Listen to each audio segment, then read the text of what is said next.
Welcome to the Kentucky History Channel, where we strive to bring you all the Kentucky history content you want and you deserve. Kentucky is a part of all of us, and we plan on covering all the history we can, from Pike County to Fulton County, from Louisville to Harlan. Here on our YouTube channel, you can find many videos dedicated to different events, people, governors, and places in Kentucky. There's something for everybody.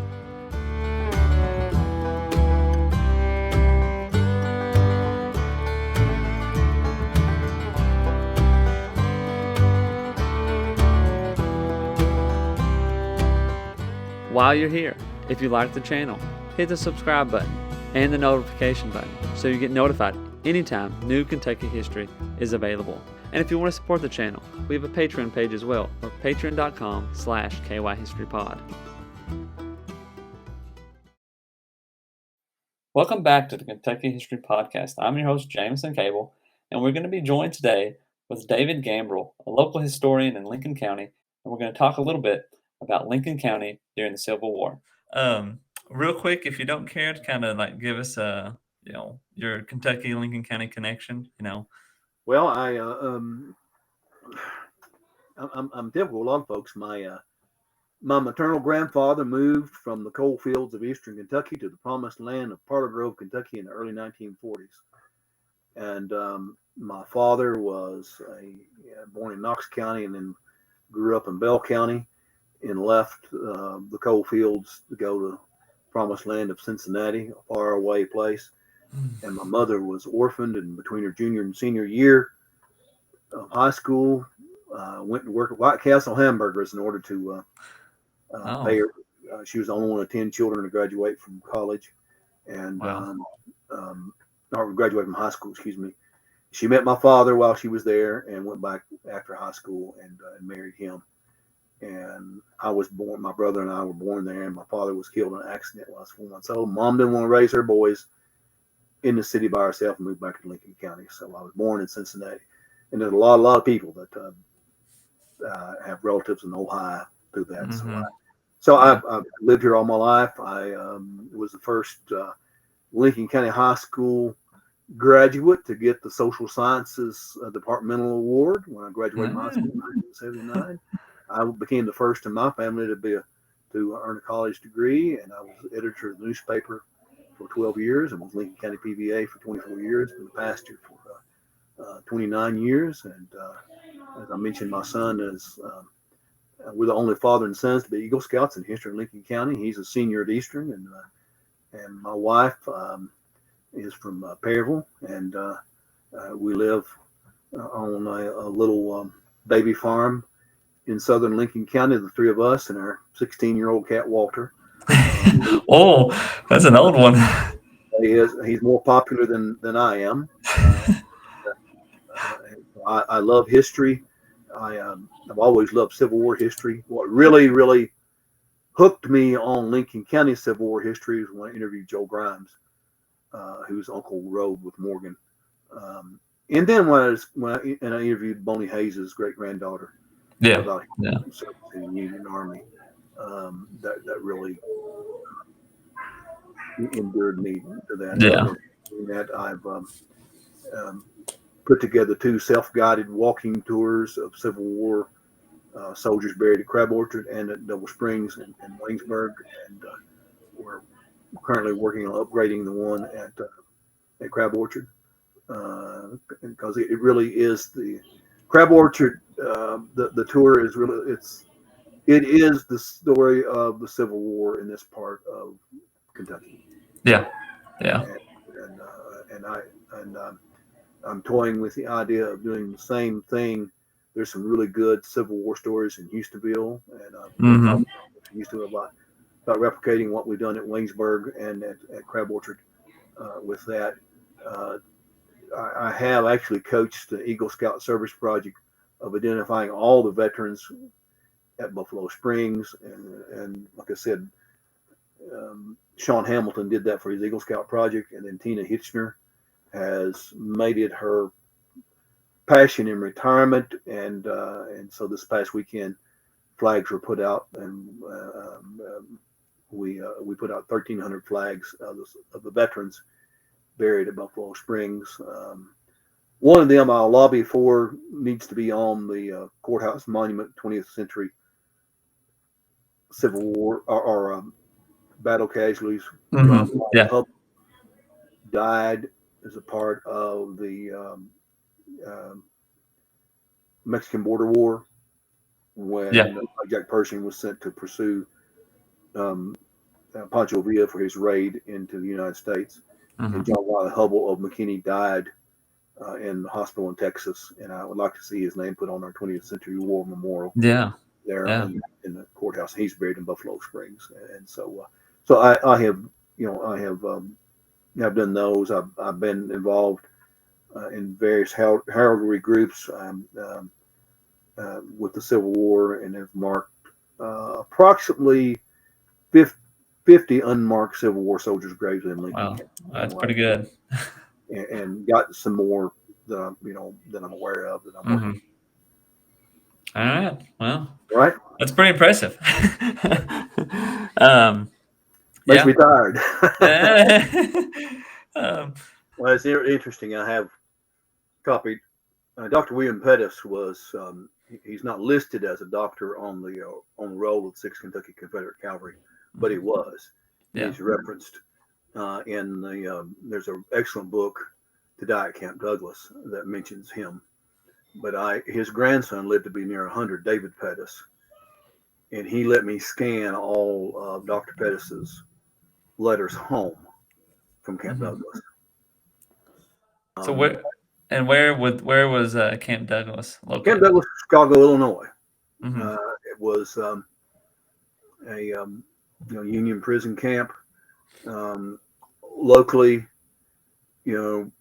Morgan's men who were on the raid through Indiana and Ohio, the ones that were captured primarily at Buffington Island, were sent to the non-officers were sent to Camp Douglas, and the officers were sent to penitentiaries.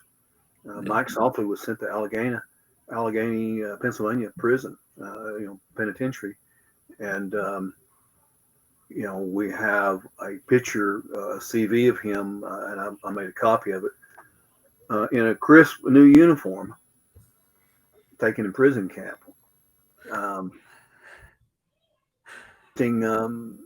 Very interesting story. The guy that wrote the To Die at Camp Douglas talked about a very unusual situation. How the Confederate government had an office on the New York Stock Exchange to sell Southern cotton to pay Northern seamstresses to make Confederate uniforms for imprisoned Confederate soldiers.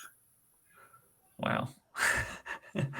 And if you notice, the buttons in those are not they didn't reproduce the Confederate buttons. That's one tip off. But if you've been in the saddle for a month, you're not going to take time to So when you see these crisp uniforms in prison, it's highly likely that's where they were sourced from. Because I interviewed Joe Grimes about his uncle who had been on Morgan's raid, and the things he told me seemed sort of surreal until I investigated and whether it was true. I mean, they would tie themselves on their saddles Yeah. and sleep while they rode. Oh wow. And in Lincoln County, we had neighbors chasing neighbors on that raid. And but the Morgan's men that were captured, that were enlisted men, were sent to Camp Douglas. Yeah. And kind of an interesting twist of things. One of the men captured was in the 6th Kentucky was a guy named Jimmy Gibbons, who was the son of Robert Gibbons.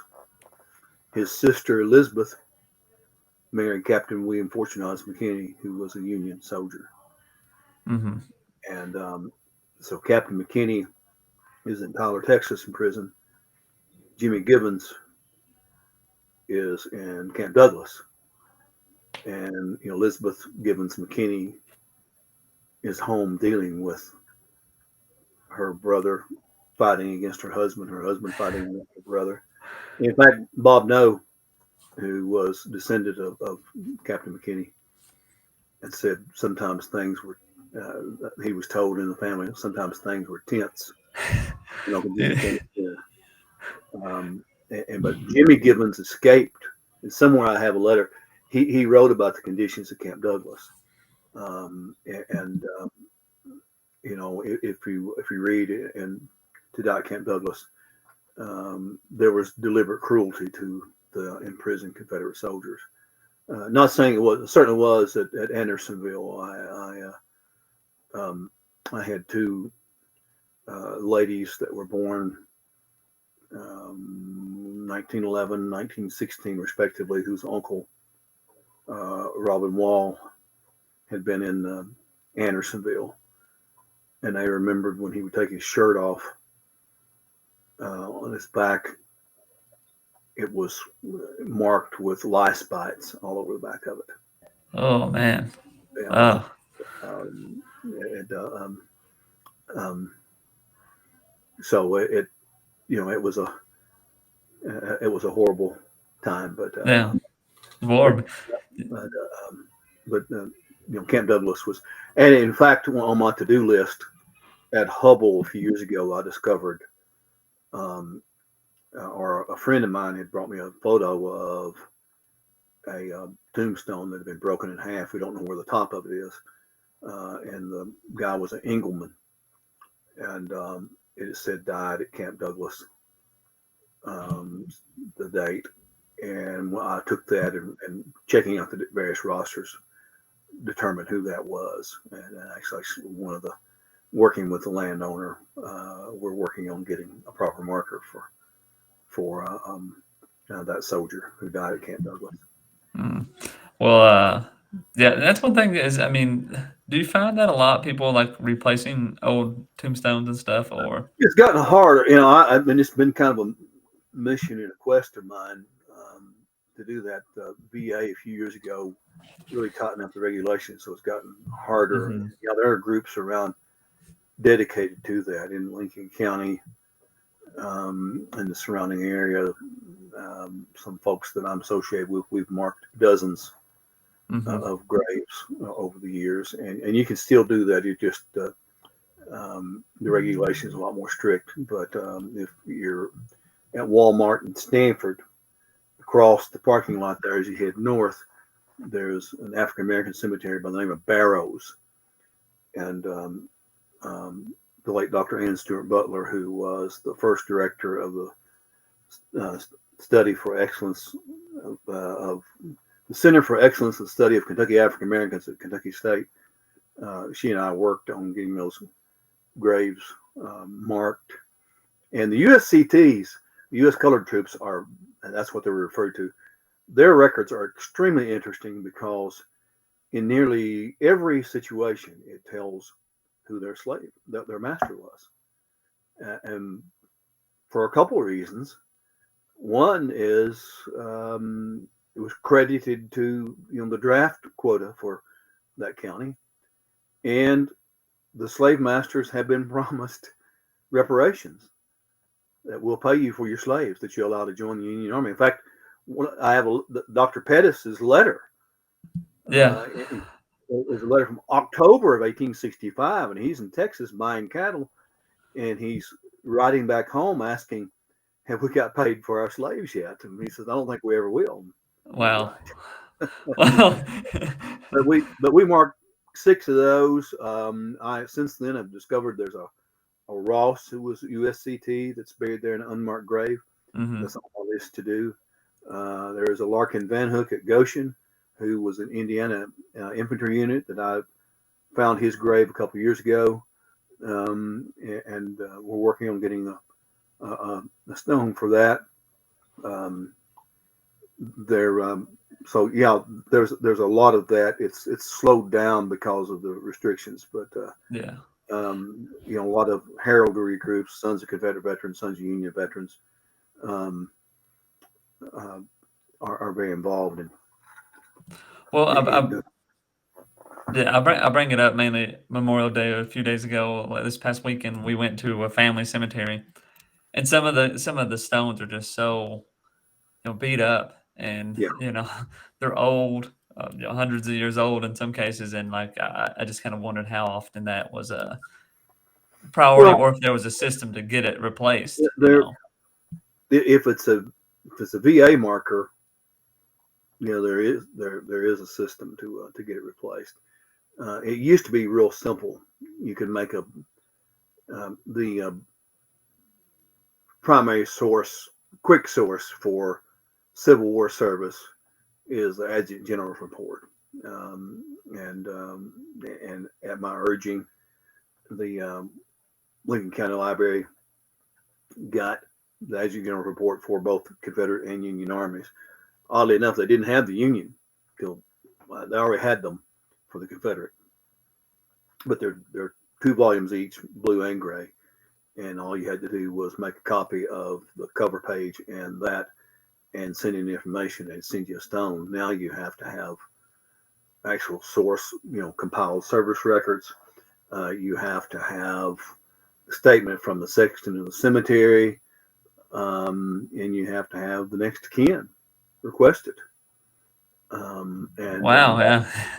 and and for example, one that I replaced years ago was for a member of the Hall's Gap Battalion by the name of Solomon Drew Paget. He died in 1934, and his grandnephew Joe Paget was a little boy and was walking home from school and saw his granduncle collapse and die, fall off a porch and died.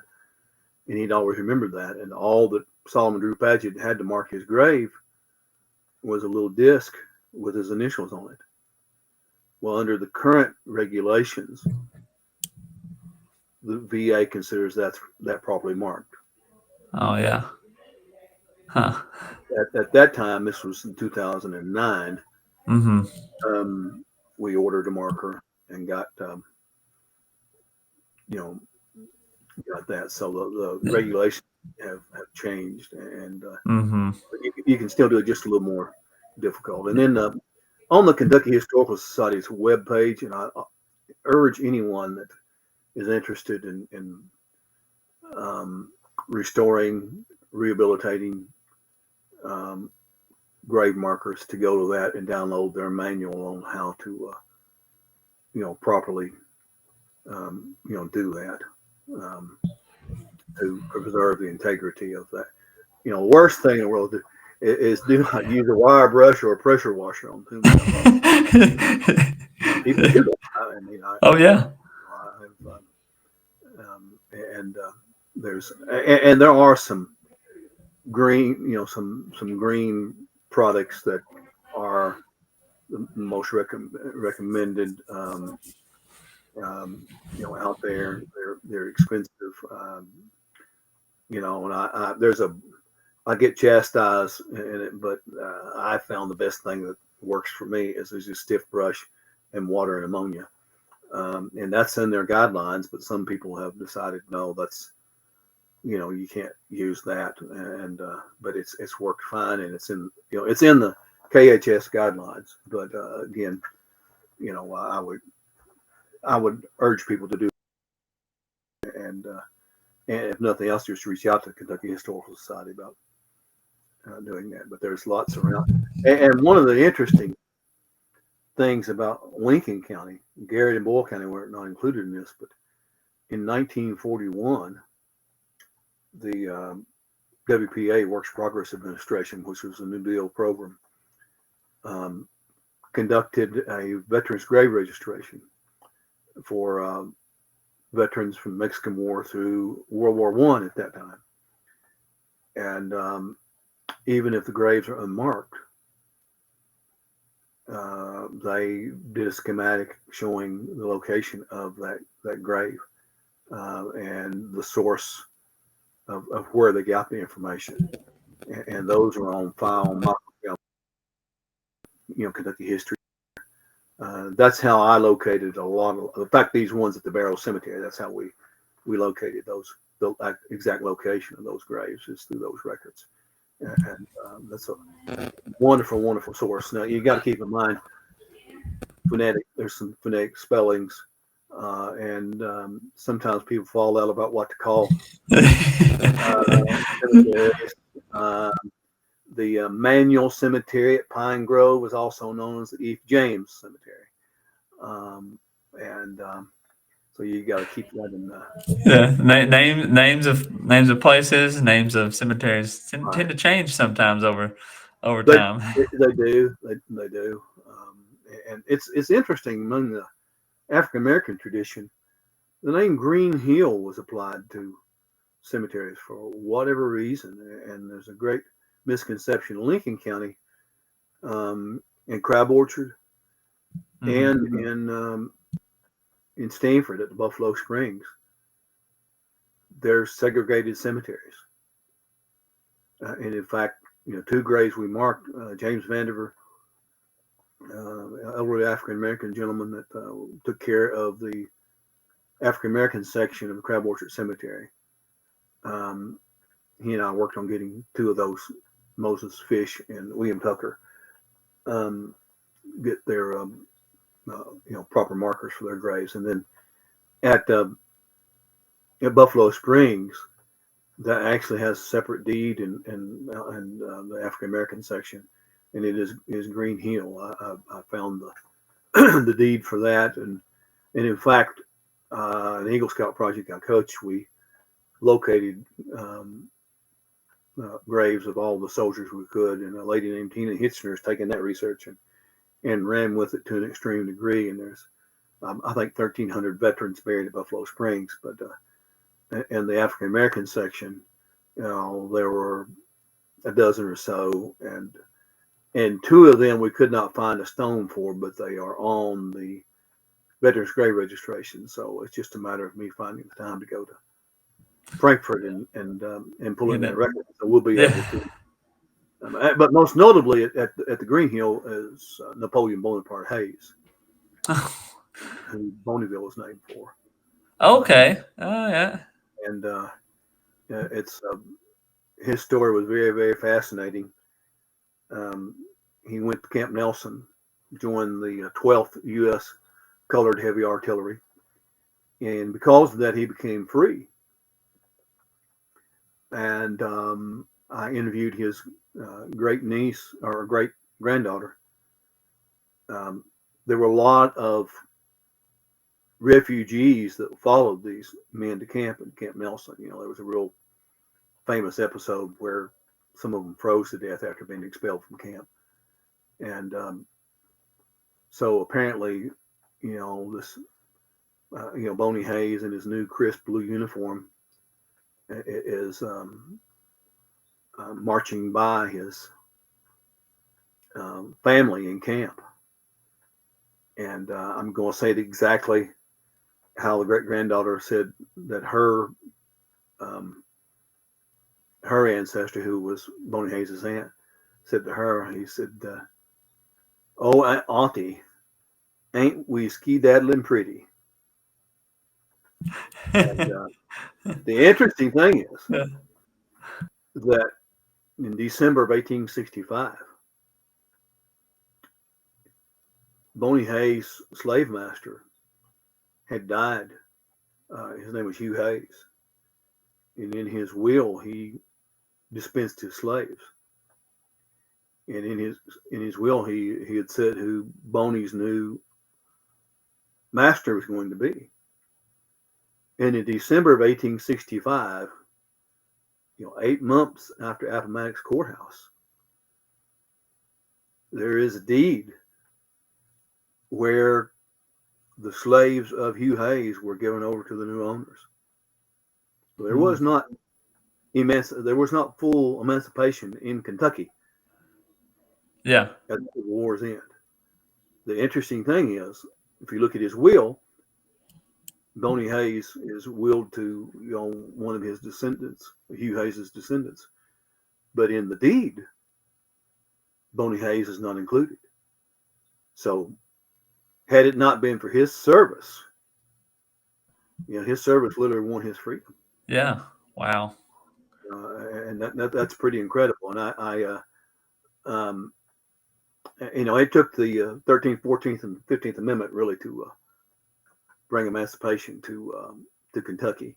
And the interesting thing, um, the former slaves, those amendments, 13th being the emancipation, and the 14th Amendment, which was actually the basis the Supreme Court ruled on same-sex marriage, on but it really didn't kick in until 1867. And so some of the most interesting, chilling, poignant, whatever you want to say, documents are the marriage declarations filed by the former slaves when it became legal for them to be married. They didn't Yeah. go to the courthouse and get a marriage license. They declared, we have been living together as husband and wife for ever how many years, Yeah. which was a very shrewd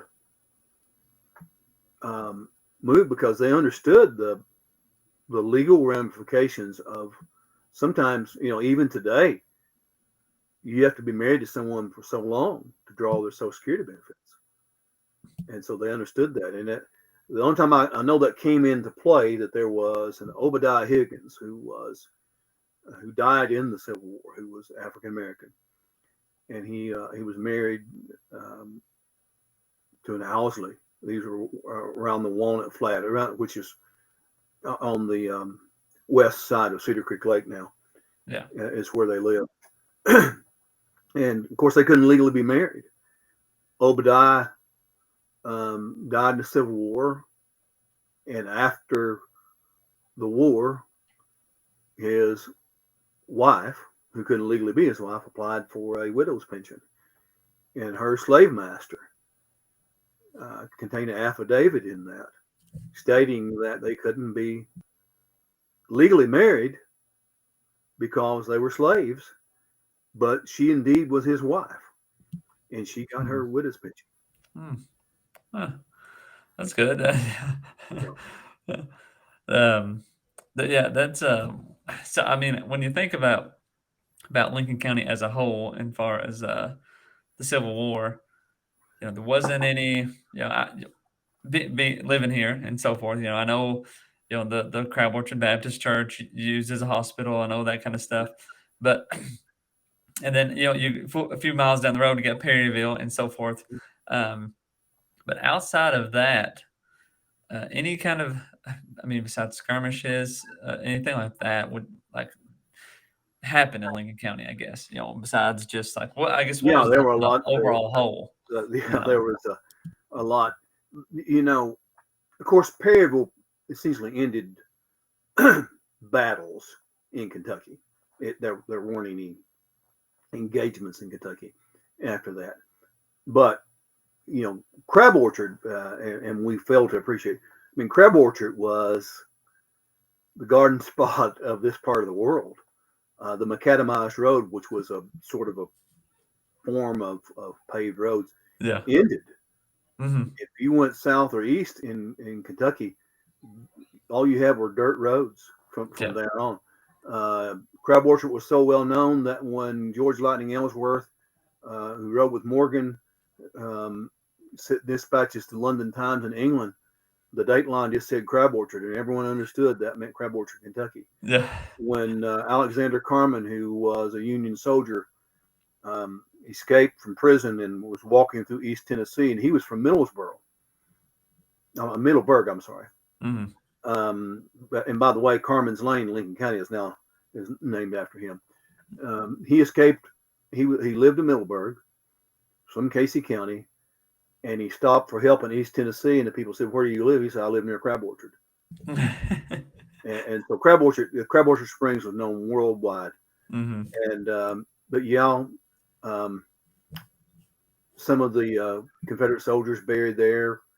Lincoln County connects up in one way or another to Camp Nelson, to Camp Wildcat, which is around London, Mill Springs.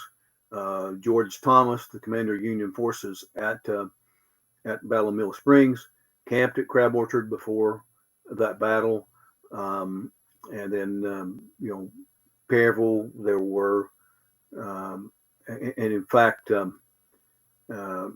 Joe Grimes had told me that his um, father was a little boy and saw the troops coming and going to Perryville. And so there was, so Lincoln County was connected and involved in all those uh, Kentucky battles and the Battle of Richmond. Battle of Richmond, there was a high-ranking Union officer mortally wounded, and his Confederate relatives from Lincoln County went and got him and nursed him. He died, but I mean that's how that went. And of course, we have some notable examples of brother against brother. But after the Battle of Perryville, um, there was a lot of skirmishing, and the primary there there was a Civil War fort established south of Dix River, and the entrenchments are still there. Wow. And because there was a lot of destruction of the bridge at Dix River, and it was put there to protect that. And we did find a sight off of a Parrott gun on that. What was the fort called, or did it have a? We haven't been able to document it, but we know it's in much better shape than the one they have in across the river from Boonesboro, the Civil War fort. It's a much better, and so it's very obvious that the same pattern was formed. And Stuart Sanders with the Kentucky Historical Society has been down and visited, and you know we've worked on that, but that's pretty cool. I didn't know about that. Yeah, we haven't been able to find a name for it,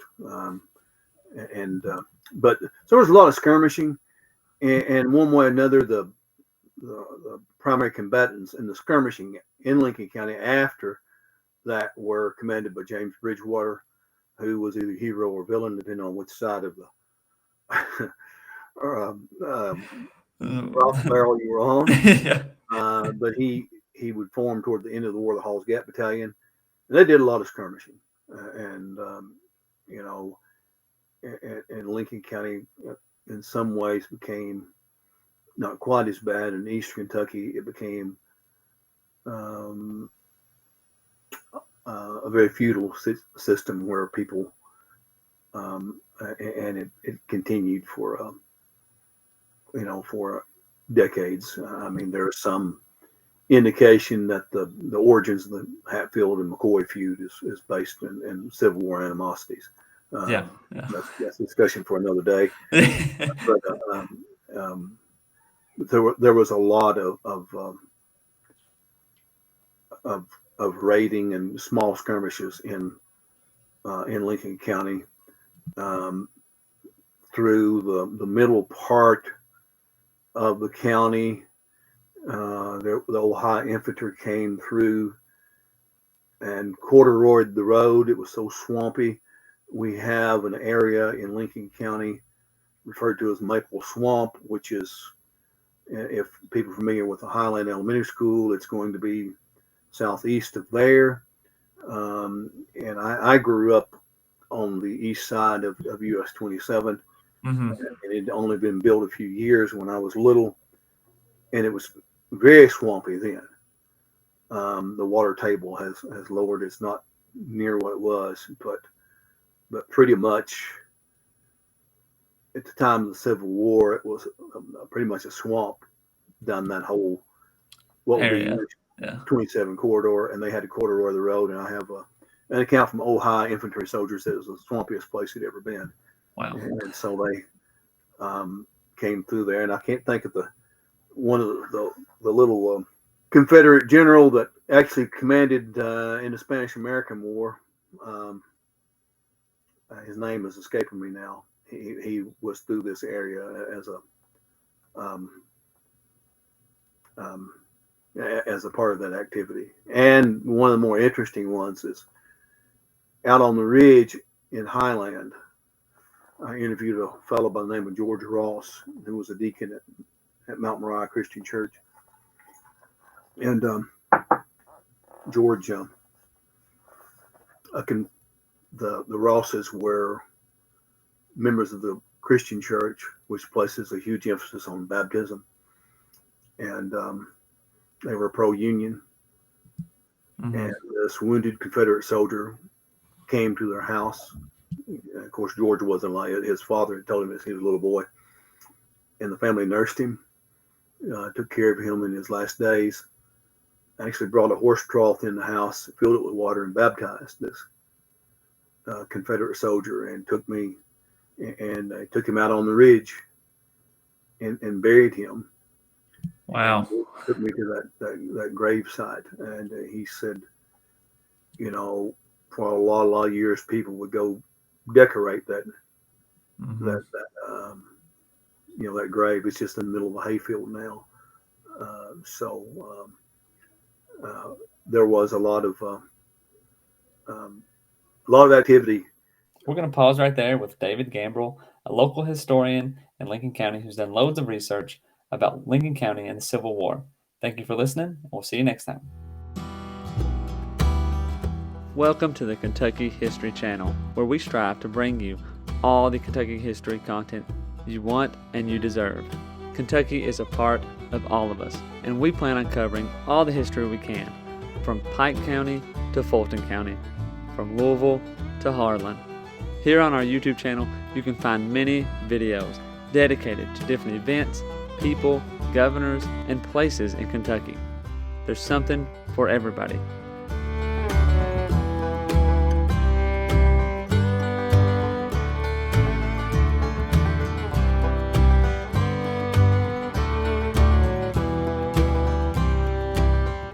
While you're here, if you like the channel, hit the subscribe button and the notification button so you get notified anytime new Kentucky history is available. And if you want to support the channel, we have a Patreon page as well, or patreon.com/KYHistoryPod. You've probably heard about Daniel Boone, but what about the rest of the frontiersmen who came to Kentucky and settled? That's what we want to bring to the Kentucky History Channel. The stories of the untold, the stories of those forgotten. One thing to expect on our channel is great Kentucky content. Some stories that you've never heard of. The Night Riders, who began in western Kentucky. Bloody Monday, the riots in Louisville.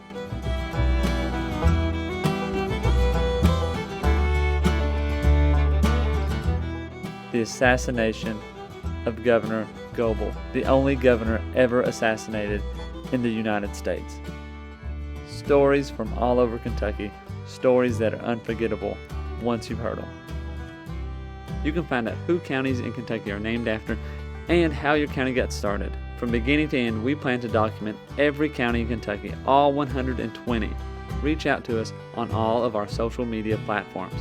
Twitter, Facebook, and Instagram. And also leave a comment on one of our YouTube videos. You can also check out our podcast episodes. You can subscribe to our podcast on Apple Podcasts, Spotify, iHeartRadio, and many more.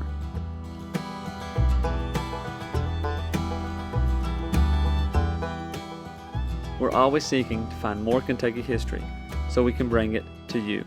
The viewers, the listeners, we want all the stories and all the events from Kentucky's great history to be told and shared everywhere.